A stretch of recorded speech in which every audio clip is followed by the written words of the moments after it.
Ni saa 10 kasorobo katika soko la miraa mtaani Eastleigh.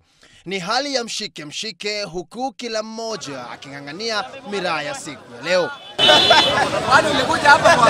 Kwa mujibu wa wafanyabiashara hapa, soko hili litasalia kama tegemeo la kibiashara baada ya marufuku ya ndege za kusafirisha bidhaa hiyo nchini Somalia.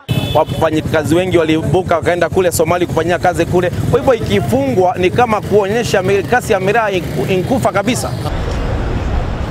Kimanthi Munjuri, ambaye ndiye msemaji wa chama cha wauzaji miraa cha Nyambene, anasema kuwa ndege 5 hazikuweza kusafirisha bidhaa hiyo siku ya leo, hali ambayo imepelekea hasara kubwa kwa wauzaji. Tumekuwa ni kama industry ambayo iko sio kwa kaburi, kwa jeneza. Na sasa kukatizwa kwa hizi mandege kwenda Somalia ni kama kuongeza msumari kwa ile jeneza.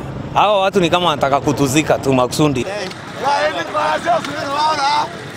Kinacho wakera zaidi ni kimya cha serikali kufikia sasa, huku sababu ya hatua ya serikali ya Somalia kupiga marufuku ndege za kubeba miraa ikibakia kitendawili. Iwapo hali itazidi kuwa hivi, thamani ya zao hilo itadorora na mapato kupungua miongoni mwa wafanyabiashara. Saizi kilo ya miraa saizi tunauza 3,000 au 2,500.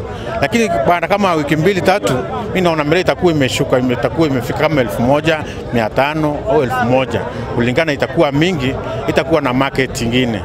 Nchi ya Somalia inasalia kuwa soko kubwa zaidi la kimataifa kwa zao la miraa. Sasa baadhi ya wauzaji wamelazimika kutegemea masoko mbadala katika nchi za Puntland na Somaliland. Patrick Igunza, Citizen Nipashe.